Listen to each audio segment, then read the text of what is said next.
All right. So we are good to go. So thank you guys for joining me for our second book club of 2026, where we read Monsters: A Fan's Dilemma by Claire Dederer, um, which is an interesting book and a topic that we bring up a lot on our coffee and creative calls that we have on Saturday mornings. So that was my reasoning for choosing the book.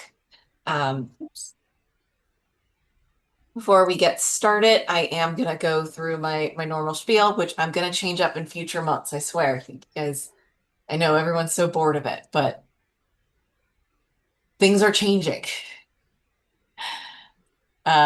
So this is our quarterly book club. We have it every 3 months, but we also have two monthly clubs at Dragonfly Arts, which I will include the link to our Facebook in the description.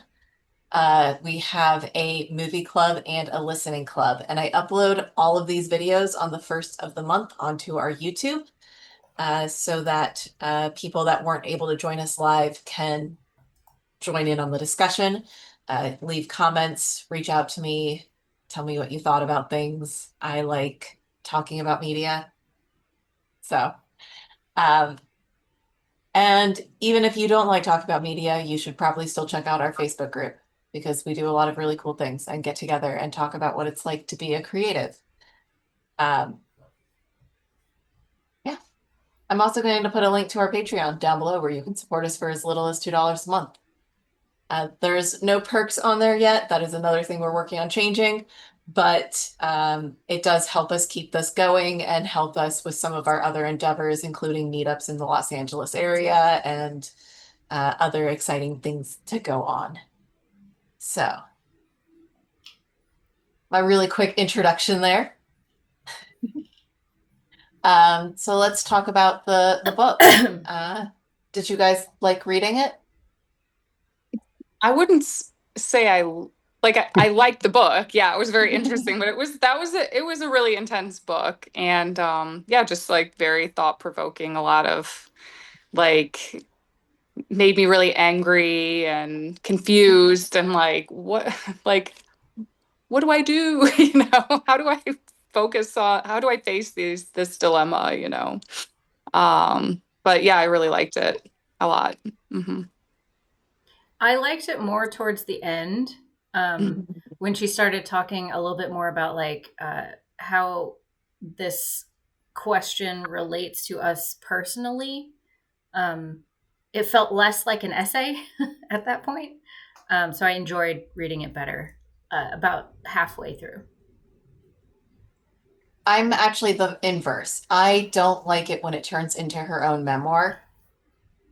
I prefer the academic essay on it. It's an interesting subject for me that I think is really interesting, and I really want to just like describe more. And I think her way of deep diving into it uh, promotes a lot of questions and things along those lines. She's also done like a lot of articles about this, and also a lot of articles like at about a little over halfway where she's talking about male monsters versus female monsters. She has a lot of articles about that.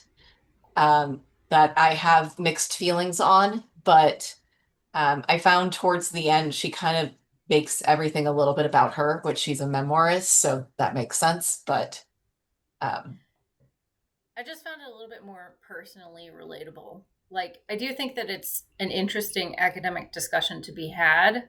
Um, I personally don't like books that are written like essays. That's just me. Yeah. It, Oh, sorry. no, go My ahead. feeling was that it was essentially two books. I mean, there was the first part and then the second part, and I'm more in Rebecca's camp. I felt it was a stronger argument uh, at the beginning, and I kind of lost the argument later in the book. Sorry, I'm going to have to change my headphones because I cannot hear myself.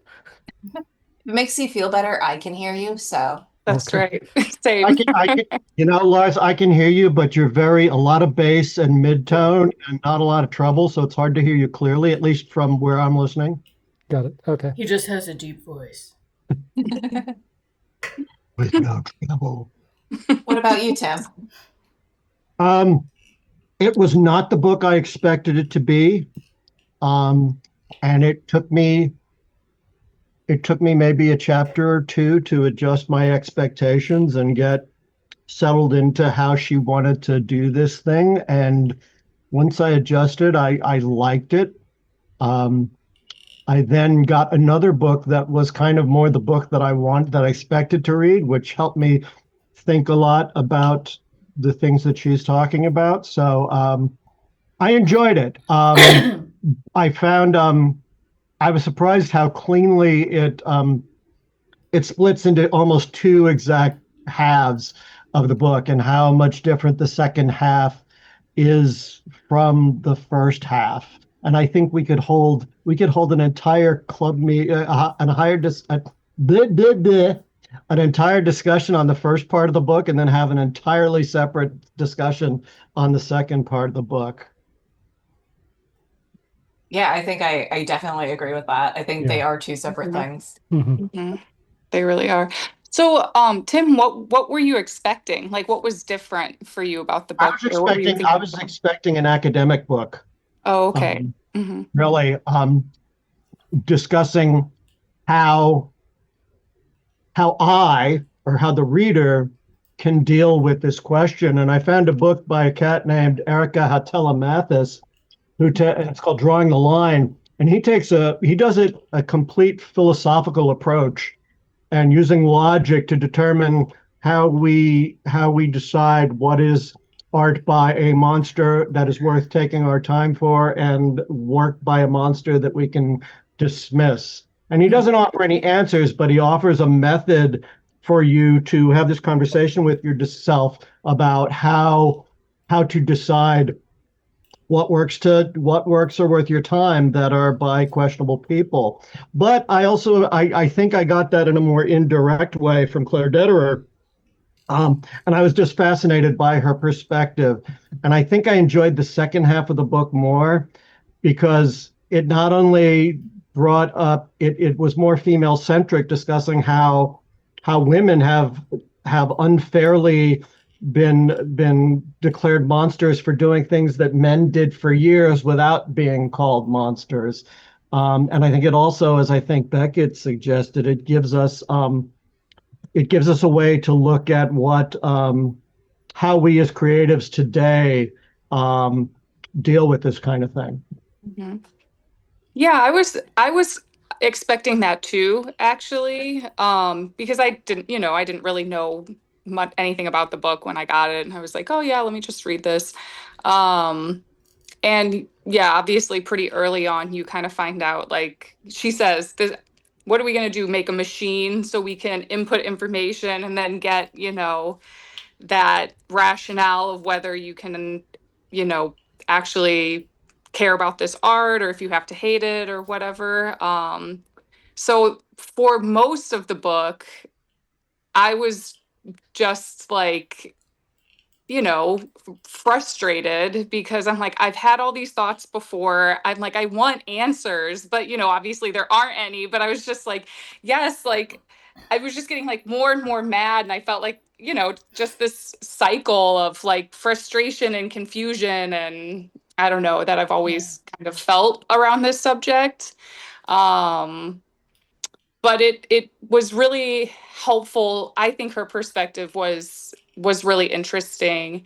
And I like the humor. I think her sense of humor really helped me, because it is such a dark subject. So yeah, it just ended up being, for me, really frustrating in that way, but reasonable, because how do you can't make that machine. But I think what you're saying about the other book that you had read, that kind of gives you more of like a philosophical, logical approach on how to like have a conversation with yourself or with other people about this art or this work, um is really cool too. And yeah, now I'm like into the subject, so I'm kind of interested in that. Yeah, I think I agree with what you all are saying. Like, I was kind of expecting more of an argument for how to actually practically apply, you know, what to do about these types of works and the people who create them. Um, but she didn't really get there. She kind of left it up to the reader. And I feel like, I don't know, the message that I took by the end of it was like, I don't know, do what feels right to you. What do you guys think? I don't think there is an answer is the thing. And I've spent a really long time talking about this. I spent a while talking about it on our Coffee and Creatives call a couple of weeks back, where I think we talked about like how your knowledge of like history and art history and leading up to things can affect your interpretation of it. Mhm.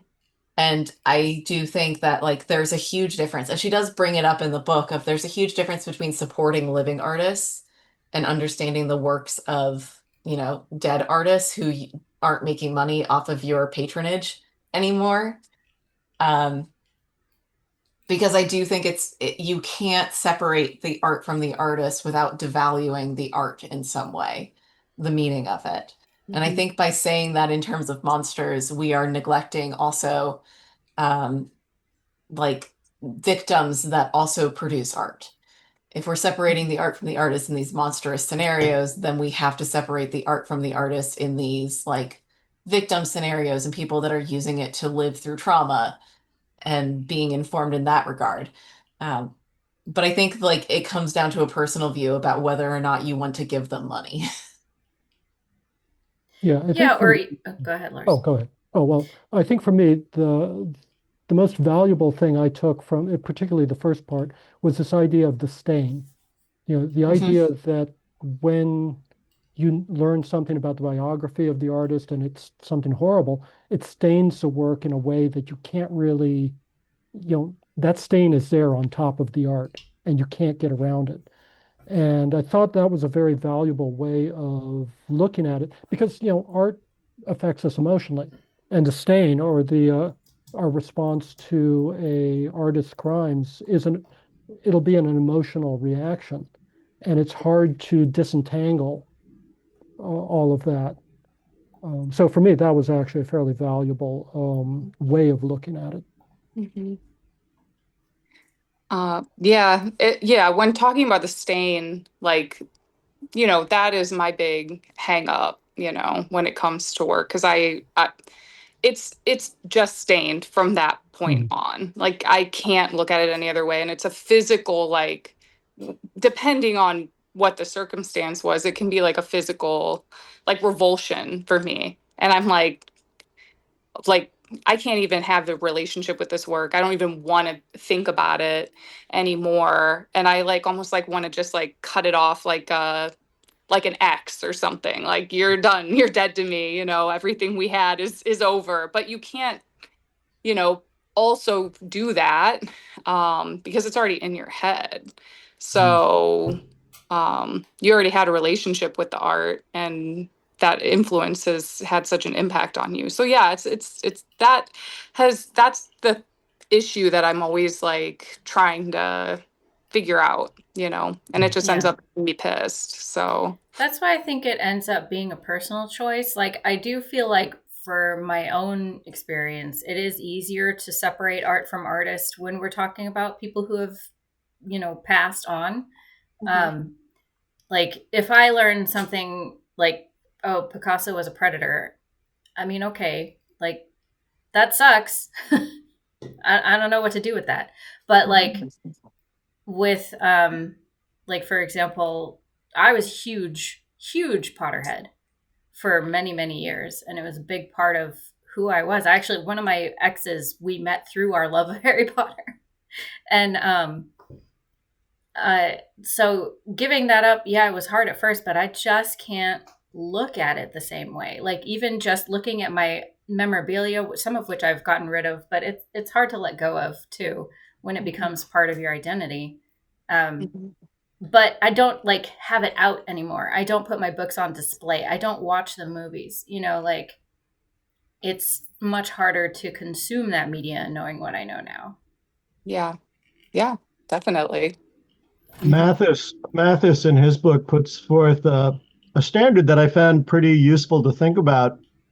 Um, he compares Woody Allen against Roman Polanski, and his argument, or what he suggests for an argument to watching Polanski's work and not Woody Allen's work is that Woody Allen's work seemingly justifies his behavior, Yeah. whereas Polanski's work really doesn't have much to do with his questionable his monstrous behavior, if you will. And I think I mean, I don't know that that's the right standard for me, but I think it's an interesting standard that gets us someplace that I wasn't able to get to before. Hmm.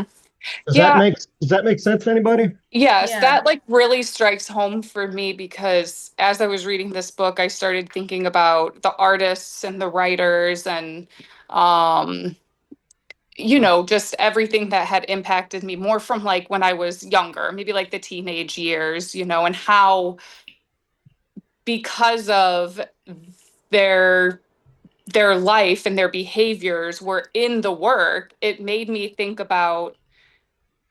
have like different issues, it had a different impact on me. Like it warped my sense of thinking about like being a female artist or femininity or any of that in general. Like I remember like a lot, especially a lot of the authors who I liked as a teenager it just gave me like a twisted perspective. So I agree with, and that's what I was kind of thinking too. I'm like, if the work has that perspective in it, I'm like really apt to be like kind of like screw this completely, like I don't need it, it shouldn't even be valued because of the impact that it has, on those types of like behaviors and Well, and I think it that also matters your personal relationship to the art also. yeah. Mm-hmm. Like for myself, I was never, I'm not Gen X. I wasn't like a big Woody Allen fan or anything. Like Yeah. I've only ever seen Annie Hall. So I don't have that frame of reference to compare his work to Polanski's because I've only really seen like one movie of each of them. So I don't know how their bodies of work stack up when it comes to this issue. But I also don't have a relationship with them. Like I'm not a fan. I'm not, super familiar. Whereas with something like Harry Potter, that's very different. Or like, it's difficult to not listen to Michael Jackson because I love his music. So it's like something that you've grown up with that you have come to love and enjoy. That's much harder to let go of, and I think is a much more complicated question as far as this topic. This brings up a question for you, Beckett, because I was never a Harry Potter fan. I eventually approached the Potter material because Stephen King kind of just raved about how great a writer that she was. And I admired her from afar, not reading her material, because at the very least, she was getting children to read.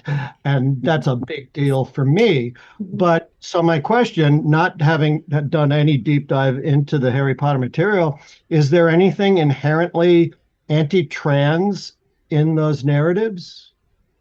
No, not that I can think of off the bat. It's been a while since I've read them, though. Yeah, in yeah. those books a lot. I mean, a big theme is like acceptance. Yeah, and that's why, So, being a part of the mhm. queer community myself, we've all felt so betrayed by Yeah. what she's become because Mhm. Harry Potter as a fandom was always a haven for outcasts and people who are different, and that includes LGBT people. And so it just feels like a slap in the face. Mhm. Um, Yeah. so I it feels kind much of- more personal. Mhm. I kind of wish she spent more on this chapter because I do feel like for the start of the book, she like uh brought up individual men and then kind of like talked about like the Harry Potter craze and how betrayed the fandom was without talking about J.K. Rowling. And then went on to talk about the difference between male monsters and female monsters. And I feel Mhm. like that was kind Yeah. of disingenuous and kind of like manipulative in how she did that. Yeah. But also like I don't know, it's such a confusing subject and it is such a personal matter. Yeah, maybe she felt like she didn't really have a place to talk about that with her background or something. I don't know. It could also be that she developed these opinions later. People change all the time. People can become monsters after they produce art, Yeah. which she even brings up with Roman Polanski of like she views his work differently before and after, even though they're like she learned of like his crimes later. There's still a difference in the before he committed the act and the after he committed the act for her. Yeah. Um, I do also wish that she had spent more time on J.K. Rowling. When was this book? When was it published? a couple years back, I want to say it's 21, like, I 23. think. Yeah. So yeah, J.K. Rowling was already on her thing by then. yeah. Like I was expecting her to talk more about it because she is such a very notable figure of this type of dilemma. As a woman, which, like as you mentioned, Rebecca, there aren't very many examples of in the book. And the ones that she does talk about, I do think that she's coming at it from a perspective of like how traditionally society has made monsters out of women. Not necessarily that is what makes them monsters. And that's kind of her own experience too with becoming a mother and feeling like she failed her children in wanting to pursue her art at the same time. I was just thinking, I was looking at Claire Dederer's age, and she's just a little bit younger than me. And I wonder if some of that is generational, that she didn't hit on Rowling as hard, because, maybe perhaps because of her age, like my age, J.K. Rowling wasn't as significant as the other people who she describes. But I'm she not does making describe them excuses. as being significant to her children, which is why she brings it Yeah. up. But I also like the point of view of her children, or her bringing up the point of view of her children, where they do have a lot of the same reaction that I think Kat had of like, oh, I don't want to view this work. I don't want to think about Picasso. He's a terrible person. Why would I start consuming this art? I enjoyed that passage. Yeah. Mm-hmm. And that was what I found so fascinating about the first part is that it felt like I was really watching her or listening to her deal with this very difficult question. And it made it feel like it was all right for me to be having a hard time with this question, as I imagine that you guys were having as well. And that I think that's what I most enjoyed about the first half of the book was seeing her going through the same pretzel Yeah. logic that we've all been trying to do to figure out how to deal with this. Mm-hmm. Yeah. I mean, for a few years back there, I was fine with Harry Potter. Like I was able to separate art from artist for at least when everything first I was like, yeah, J.K. Rowling's a horrible person. I used to be a fan of hers, but not specifically that anymore. But I still enjoy the world that she created. I don't agree with Stephen King. I don't think she's a great writer. The world that she created is very engaging. So I do admire her for that. And the fact that she there's very few inconsistencies. Obviously, with any writer, there's a few that over the course of 5, 6, 7 books, but she keeps it fairly consistent, which is like, either she has a great memory for the world that she has created, or she keeps like a notebook or something that she refers to. Either way, I feel like that's pretty impressive over, such a prolific writing career. But after a few years, especially when she started actually like engaging in politics about it and trying to affect the social fabric, I was like, I can't even look at it anymore. I have an entire group of friends who are just like power corrupts kind of thing. Like you can't get that kind of like that level of fame without assuming that your opinions are valid. Yeah. Sort of thing. And so a part of me does think that that's something that came later on.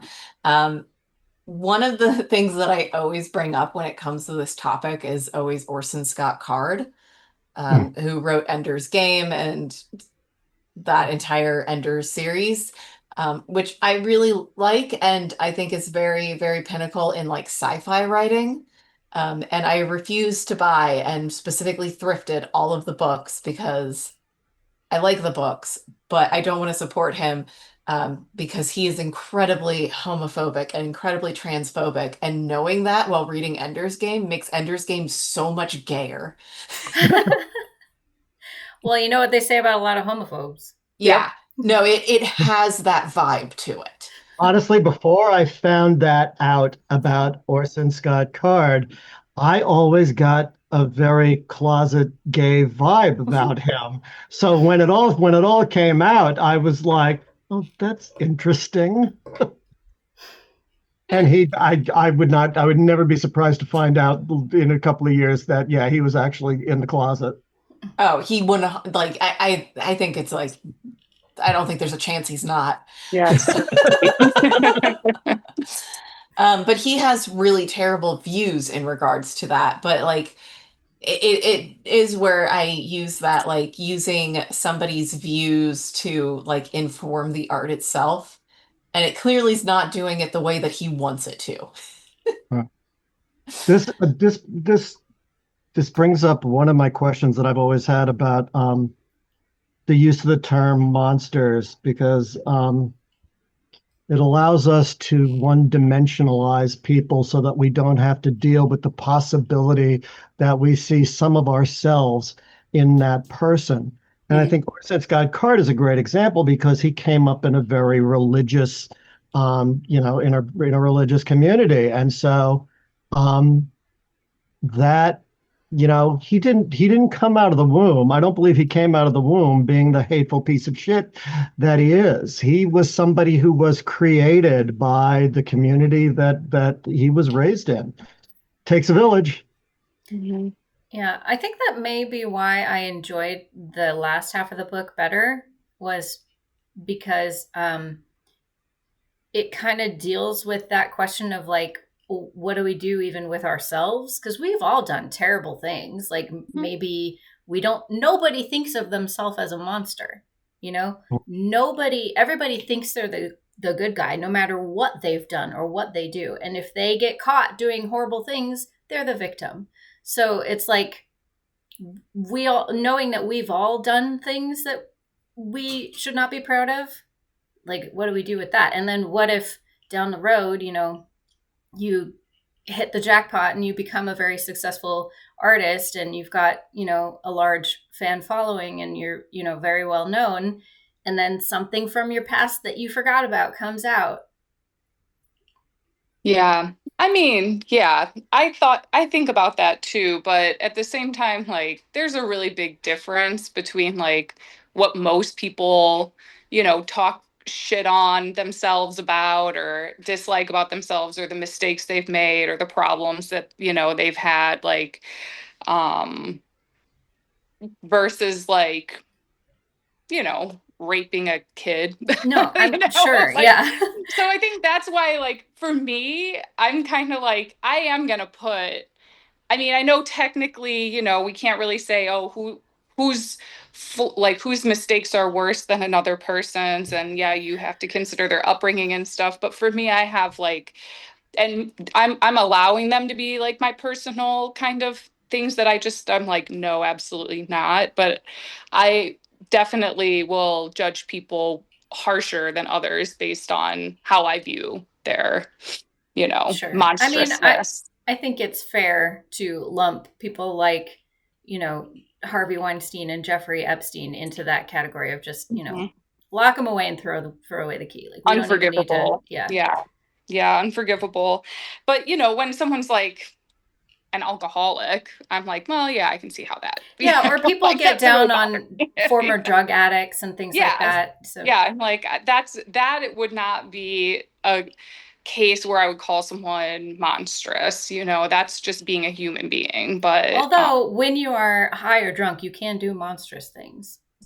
It that's I impairs. think the true. But example that we use for this a lot of times is Robert Downey Jr., mhm, who was a drug addict and was in and out of jail and had a lot of these problems and did turn around a lot of that. And I do yeah, think it's worth leaving like a little bit of space for people to like do better. Of course. yeah, There is a limit to that. You don't break laws, don't rape people. Right. But yeah, Don't continue to do those things once you've turned over the new leaf. Um, But I do like, so at the start of it, she also, I think she actually opens the book with talking like it's her and a bunch of women talking about how they want to be art monsters. And then she brings it up later on about like how is it that artists are monsters or are like monsters artists in a way kind of I thing. I Mhm. think that she discusses a lot around that specific idea that like, you know, being a monster is specifically being selfish. And for Yes. women, that means doing your own thing and neglecting your family. And for men, that means a whole host of other things. I don't Yeah. think they're equal in any way. And then also you have like the flip side of people that make monstrous work but aren't provable monsters in and of themselves. So like she brings up Novikov, which I think is a great example because Lolita is a very hard novel to read from a guy that hasn't been really accused of doing anything wrong, but does have a lot of work that centers on this tones, and you have to ask, why does it center on this? Or Haruki Murakami, who is constantly criticized for how he writes women, but is arguably like in his day-to-day life very supportive of women and like so like how do you conflate like this other side of things? Yeah, those are probably the works that I struggle with the most, because I do think that like having, a darkness in your mind or whatever, like using that to propel a dark themes to propel a story. Um, I do sometimes feel like I'm drawn to that artistically, or I'm drawn to that kind of work artistically. And, you know, and how valuable is that when it's going to make such an impact? Then you're also thinking like, wow, this is going to have a really bad impact on, just how people are use art as an excuse to act in our society. Right. Um, so, but yeah, that I still haven't figured out how to think about. I haven't been able to wrap my mind around that that It part yet. also So it I also don't know. begs the question of if this person is so fixated on this theme, is that something they think about doing? Like, is that something that they consider doing? Which uh, that gets really fuzzy. Mm-hmm. But at the same time, if that's the case, wouldn't you rather they write about it as opposed to go out and do it? Yeah. Yeah. Or is that something that I mean, there's so many different things that could prompt that kind of art, and I think Yeah. that's what's so tricky is like, yeah, are they actually a disgusting monster? They do desire these things, or have they seen that potential in our society and they're reflecting that to people? I mean, there's so many different ways that work happens and how it affects people. Yeah, that one is that whole concept of art is really difficult for me. I don't know what Yeah. to do with it. I mean, for me, I'm drawn to dark themes Yeah. in media. Like I love horror movies, I love true crime, I love, very disturbing stories. Hmm. Um that I don't project that onto the artist when I'm consuming it. Um but I don't know. Lars, I we've feel like probably you heard from you the should least. What do you Well, think? do that for true crime. I feel like you should be For true crime, thinking that's about right. the thing on that one, but Well, it depends on the person. Go ahead, Lars. I was going to say that when I'm writing, one of what came to mind when talking about deep themes that a writer might have is I like exploring the things I hate most about myself. Um, and usually it's more like just you know not necessarily criminal things, but just kind of like, well, gee, I don't particularly like that about myself. Here, let me write about it. And let me write this character who's just like the exaggeration of, all these traits I hate about myself. And to me, for me, I find a lot of comedy in that. Um, so I can see, somebody like Nabokov writing something where, yeah, these might be things going through his head, and he might be horrified by them, and it's like that's how he deals with it. Um, it doesn't make him a monster. I mean, it makes him a person who maybe has to work a little bit on you know directing those thoughts in a creative manner rather than a active manner, let's say. But yeah, I don't know. I think one of the things too that is important to remember about what we call monsters is that everything we know about these people is a story. It's a story that, sometimes it's because we're seeing direct, things that they're doing directly. Um, but sometimes that's an edited story, or sometimes it gets retold um, in the press or whatever. And what is the real stuff? It may be worse. It may be better. I don't know. Certainly older, more historical things like Picasso or whatever. He's not really much in the news these days, but there's still you know stories about that. And I don't know how important that is as a thing to think about, but it is an element of you. Every time you address these things, you have to think critically about, well, what am I hearing and what is actually happening? So, it makes it just all the more difficult and a harder problem to sort through.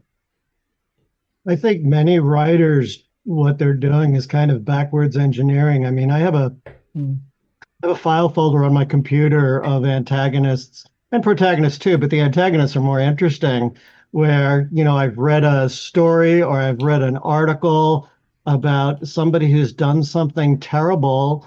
And I sit down and kind of write dialogues and conversations to try to figure out how this person got to be the person that did that thing. And I think a lot of writers do that. They find something that's in, particularly if you're in working in genre fiction, where you have, clear-cut bad guys and good guys. If you want to explore the antagonist, the villain, the bad guy at any but the most superficial level, you're gonna have to, you do some research and you kind of dig deep and you kind of imagine how somebody like this would be created. A great example of that is Thomas Harris, which not a whole lot of people know too much about Thomas Harris because he always stayed very much under the radar and hasn't written a lot of books. But when he created the Tooth Fairy for Red Dragon, if you see Michael Mann's film Manhunter, you don't get a lot of there's a lot of empathy written into Francis Dollarhide, who becomes the Tooth Fairy, where we see how he's abused as a child, and then becomes a monster himself. And you don't really see that in the movie. But I don't think anybody's going to say Thomas Harris is, you can equate Thomas Harris with the horrible person he created, both in Hannibal Lecter and in Francis Dollarhide, the Tooth Fairy. Mhm. Well, and we as humans, for whatever reason, evolved a morbid curiosity. Like we find those types of stories interesting. Like it's the whole, you can't drive by a wreck on the freeway and not look. Like if you can, more power to you. I can't. So it's like we have this instinctive tendency to seek out the wretched and morbid for whatever reason. And so in that case, like, maybe a writer is just exploring that side of human nature because it's interesting and weird. And why do people do that? Mm. Yeah, actually, the House Un-American Activities thing was something I was kind of obsessed with like years ago, and I wanted to write from the perspective of the people who name names and stuff like that. And it's just like the worst people um, in some of those situations. And it's like I find that kind of fascinating, but it also you I read really that want to book. take a shower after that. I'd read that book, Lars, if you want to write it. I should I dig would back into that stuff. So I had a question that I wanted to bring the group because I've been thinking a lot about it. And it was not a question that I had thought of until I read this book and seeing how the last half of the book talked about the female monsters and their behavior wasn't really monstrous compared to the male monsters. And I was thinking about my own life. As I was coming out of depression, one of the things that I realized was that I was using my intimate relationships to avoid they were procrastination techniques. I used my intimate relations and even just my friend's relationship. I would use that as a reason not to sit down and do my creative work. And so I'm wondering if passionate creatives, being a passionate creative is something that does not match well with having close personal relationships where you have a responsibility to another person. And the Doris Lessing, who I've read several of her books, and the Doris Lessing example in the last half of the book was I thought was a great example of that. It, I just wonder if it's possible for passionately creative people to serve two masters. Are they able to serve the creative master and serve the responsibilities of being involved in a close relationship with another person where they have to split their time, or rather choose one or the other? And if you choose the art over the personal relationship, does that make you a monster? Well, I Yeah. think that in the case of Joni Mitchell, I thought, wow, I have so much more respect for her that she gave the child up for adoption rather than basically, be a absent parent. I thought, that was far from being a monster. Doris Lessing, on the other hand, I kind of wonder about the child she took with her because he clearly had issues. And I did some looking up of him afterwards, and that actually looks like sort of covert emotional incest to me. But I don't know. There were some creepy things about Doris Lessing that so I kind of get the feeling that the author here kind of soft pedaled some of those. Hmm. So um, I don't know. I'm And Valerie Solanas, I'm not sure that I would say that. Well, she made some really good points. I thought that was a bit of an odd statement. I mean, I think that, it it gets complicated because these stories are not uncommon Mhm. of, like neglectful and absent parents, and even the darker side of, the monstrous men and thing. Like, I don't know. It's such a conundrum, because Well, I they think do of these things yeah. happen all the time. So do we cancel everybody? Well, I Well, think I think it's a doubly different question because women have only had these options for maybe a century, if that, So Doris Lessing was kind of traveled in untrampled ground. She doesn't necessarily have any models, female models to look up to see how she was supposed to behave. And that behavior was just accepted for men for since the dawn of time, for lack of a better Well, and it doesn't description. even It take could, an artist to, have Yeah. these kinds of outcomes. Mhm. yeah, I think that really it's two books. I think that she made some very good arguments about how there is a double standard about how women are regarded when they choose a career. And I think that could be expanded into a full book in and of itself. Yeah, Mhm. career over Um, family. yeah, Yeah. yeah. Well, and I think especially an artist career, because yeah, then they're saying my voice is meaningful, what I have to say is Yeah. important. and I'm going to dedicate my life to myself and my creative pursuits. You know, I mean, I being get an it. artist, and she makes the argument towards the end of the book where, you know, being an artist and choosing to do that is an inherently selfish act, Mhm. because you require support from other people to be able to do that. So, Mhm. and women are judged more harshly for that. Yeah. I think there's also the case of this one of there's just less women artists that we know about, like really in depth. I think that like especially nowadays, I think we're having a lot more female artists. So does that mean we're going to encounter a lot more female monsters? Mhm. And also there's less of this kind of tied downness to it of being a woman. I think that women, especially in the past, were forced into a lifestyle very young. Um, but yeah, it could be that we just don't know this kind of information about people, that we know a lot about men. Men have been a lot more researched in all regards. Mhm. So I think it is something that's worthwhile to bring up, that it may not be so much a double standard as much as it is that we just don't look as deeply at the work that women do, Mhm. and therefore look less at the lives that Well, women because have. a woman's place is in the home. Mhm. She's got no business going out there making art. That's why women are judged more harshly. Mhm.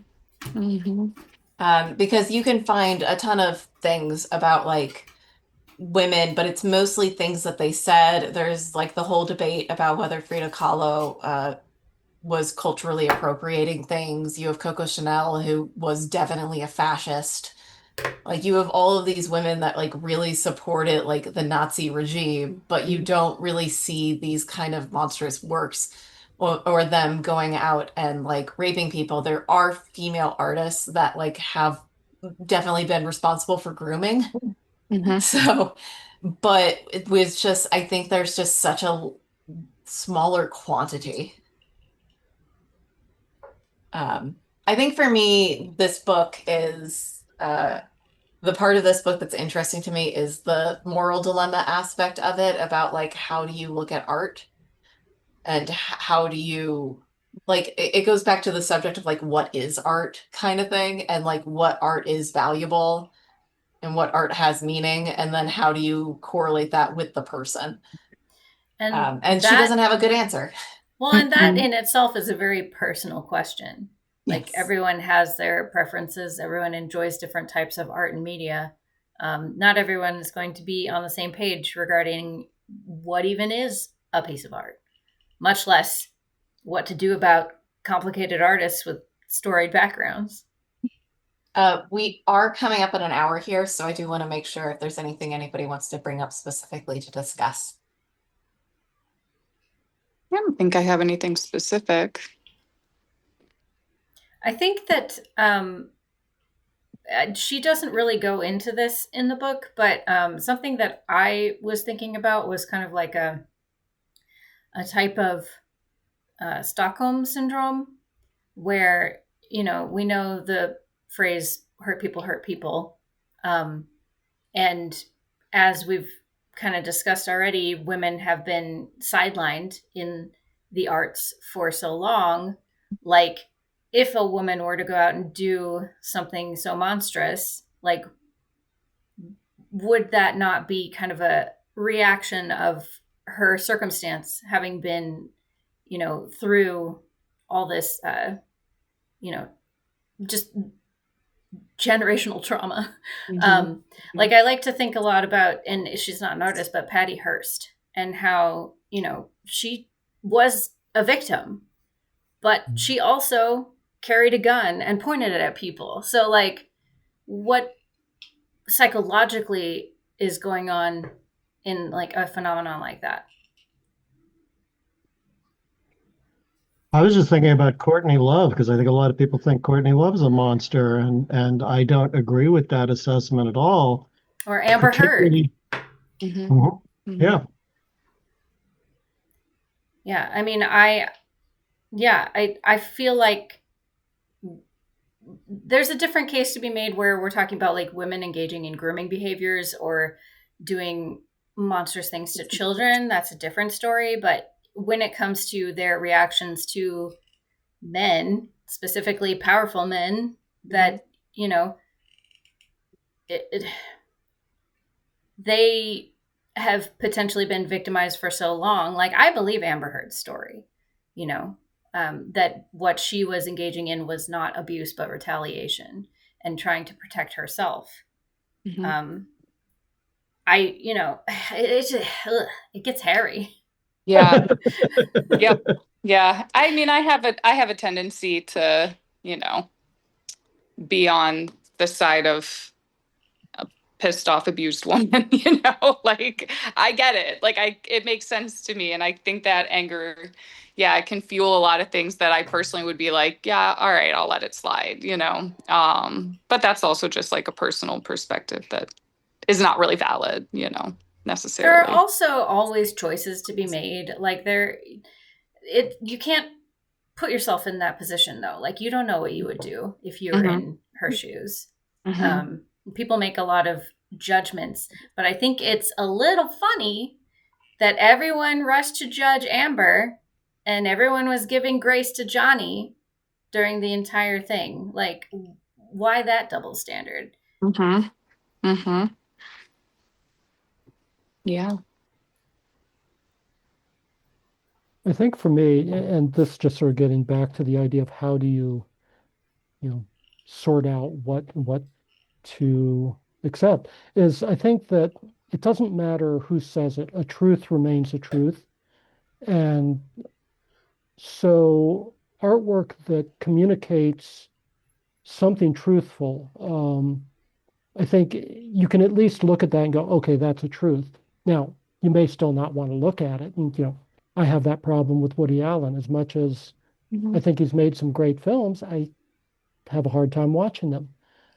And, but I do recognize that, okay, yeah, there is some truth there, certainly in Crimes and Misdemeanors, where I think he's kind of brutal on his own character.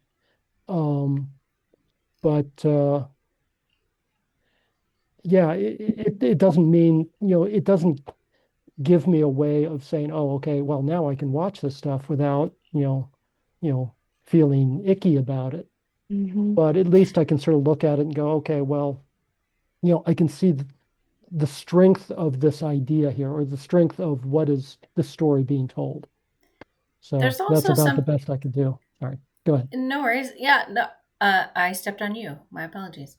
But there's also something to be said about the uh, when we're specifically talking about like filmmakers or the movie business or like a specific actor or something. Do we write off every media that they've ever been in or produced, even though that entire work took hundreds of people to create who Yeah. were Yeah. not a party to whatever, missteps or crimes they may have committed? So in that regard, I think with films in general, it's a little bit easier to separate because it's not just about that person. It's about everybody else who was involved, which includes some of their victims, even, Hmm. who I would want to support. So, but then, that can also be true of music. There are a lot of people behind the production of music too, not just the artist. Um, Hmm. with a book, it's a little bit more straightforward because really the only person is the author and then, maybe their publicist. Although in the book she brings up what's his name? Anyway, he had an editor who I guess heavily edited to change the tone of the stories. Raymond Carver. That was Um, Raymond Carver. yeah, and you know that makes me sort of wonder. It's like, do I really want to read those stories because it feels like they lack an authenticity Mm. um, if they've been Altered too in heavily. such a way. Yeah, Mhm. and I've done writing where I had an editor who really altered my writing. And I thought, well, I want to get published, so I guess I'll put up Well, with it's it. not But really your voice at that point. yeah, yeah. Um, well, moral of the So, story is we all just need to consume AI art because yes, I that think has hurt that's no one. yeah. You know what? The point that you made, though, Beckett, about the number of people involved, and I think the Harry Potter films are a great example of that. I mean, you have a cast of child actors who grew up working on those films and are completely appalled at J.K. Rowling's behavior. And I'm sure at some point along the making of some of those films, they got some profit participation Of course. in them. So, If not you know, just probably, royalties, at least. yeah. Yeah. So, you know, I, I, I mean, I'm not a big Harry Potter fan, so I'm not necessarily going to go consume the work anyway. But if I were, I would, based on who I am, I would assume that I would continue to go revisit those films, just because I recognize that those are not they're not J.K. Rowling's characters anymore. They belong to the world. I agree with that. And I do really love all those actors, and support them in everything that they do. Sure. I won't watch the new show. Like, Mhm. I think that it gets more complicated when we're talking about anybody who's willing to work with J.K. Rowling now. Yeah. I'm a little iffy on. The kids, you know, they're kids. Maybe it's not the same with them, but I don't know. The adults definitely. Like Keira Knightley and what she said, I was like, ugh. Yeah. Yeah. That was But- weird. That was gross. Yeah, like you don't know, where have you been, under a rock? Wow. Yeah. But I feel like we could go on for this for a really long time. Like I said, yeah, but I Well, think there's that's more of a actually- a I personal think there's choice. actually, I said there were two conversations, one for each half of the book, but then there's a third conversation about this topic overall, because we've all discussed it and we all have given a lot of thought to it. I mean, we could spend an hour on each part of the book and Yeah. just the topic of consuming monstrous arts, And maybe we'll have to leave that for our coffee and creatives Yeah. call one week. I guess. Tomorrow, potentially. Yeah. I That's do. true. We do I- have tomorrow. I'm going to have a hangover from this book on the whole thing about whether or not passionate creatives can hold up the responsibilities of a relationship with another person while pursuing their creative work. Well, and I think that it matters too what the relationship with the other person is. Like, Yeah. it's a different dynamic if it's a romantic partner or if it's a dependent child, or maybe like a ailing relative. Yeah. Like- What I'm thinking of the question is in terms of a romantic relationship with somebody, and say, you know, if it is a responsible thing for somebody who is so passionately dedicated to their work, is it irresponsible to take on the responsibility of a relationship with another person? And I guess some of that will depend on whether the other person is okay with that, but I don't know that that's necessarily the good standard. I wonder if that's an irresponsible thing for a creative to do, unless they're willing to sacrifice their work in some way. I think it's irresponsible if both parties are not in agreement about it from the beginning. Yeah. So like, I think communication is probably key here. yeah, like Mhm. But for there's example, always like sacrifices that are going to be made for anything. of course, and in any relationship at any stage, and that's totally normal. But I think that like if the conceit is like we're in the 1950s and we got married when we were 18 and it wasn't really a choice but just kind of a duty, and then you went off and like deserted me to go pursue this, you know, kind of ephemeral thing, like that's a little different than like, you know, we're a little bit more mature and we've agreed that this is what we're going to work towards together, Unfortunately, regardless of the cost. unfortunately, I do have to end the conversation for the night. Oh no! Because we are past an hour now. But I do want to thank you guys for joining me, and I can't wait to continue this discussion on our Saturday calls. If you are watching this on the replay, join us there. We have a lot of opinions. I'm sure you do too. So, yeah, let us know. All right. Sounds good. Bye, everyone. Bye. Bye.